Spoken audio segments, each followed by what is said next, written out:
Don't be intimidated, Squidward. Try to imagine him in his underwear. Oh no, he's hot! And people wonder why furries exist. But anyway, hey everyone, I'm Soren, and today we're going to be talking about furbait, aka furry bait. Generally, furbait is any animal character with human characteristics that appear in movies, TV shows, or any other form of media. In more extreme cases, furbait can also be considered as a character or media that led people to find the furry fandom, hence the name.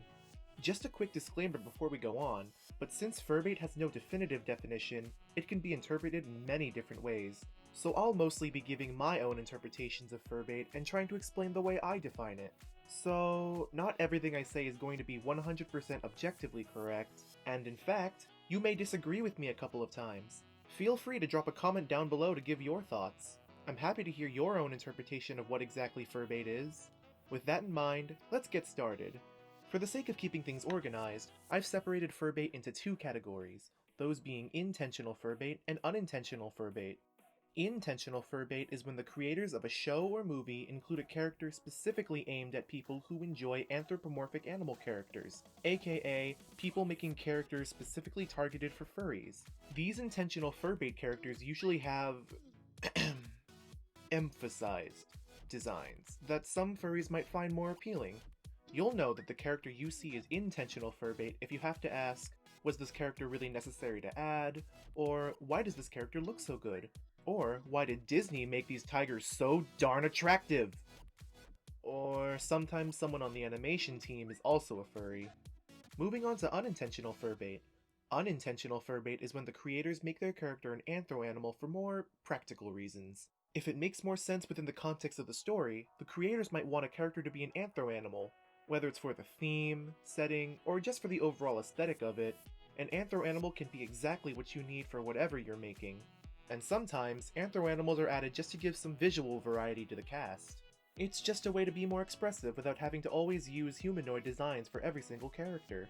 And this kind of stuff has been around for a long time. Seriously, just look at all these cereal mascots. Anthro animals tend to stand out from the crowd and catch people's attention more often than any other kind of mascot. It's something people don't see on a normal basis, making them cool to see in day-to-day life. Honestly, so much of our lives are filled with examples of unintentional furbait, I sometimes legitimately question why some people hate furries when their favorite brand mascot is literally a talking mouse. Regardless of which kind of furbait it is, they both still prove that anthro animals are much more common than you think. Alright, now that we know what furbait is, it's time to figure out how exactly you measure furbait. I like to think that there are different levels or degrees of just how furbait something is, or how effective it is at being furbait. Since something like that is up for debate depending on the person, I'm going to be boiling it down to a checklist of 3 basic questions to try and get to a better answer. If the character or media in question properly answers these 3 questions, then it's grade A furbait. Question 1. Is the character an anthro animal? This first question is pretty self-explanatory. To recap, an anthro animal is any animal character that shows any human characteristics, such as walking on 2 legs, talking, or wearing human clothes. These characters can have different degrees of how human-like they are depending on how many anthropomorphic features they have, but having any of the previously stated features can make them anthropomorphized. Question 2. Does it make sense in the context of the story? What I mean by this is, does the character look out of place, and not something you'd see in one of those spot the difference puzzles? In the context of the story, does it make sense for the character you're seeing to be an anthropomorphic animal? Look at Zootopia, for example.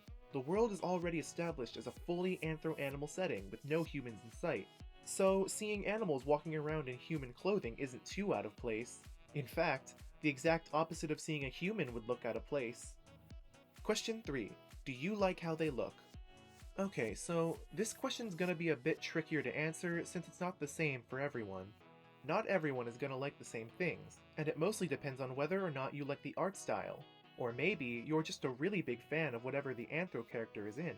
How much a person enjoys a show, movie, or video game determines how much of their free time they'll use to talk about it on social media, and especially how much fan art they'll look at. Popularity can be a huge factor in determining something's effectiveness as furbait.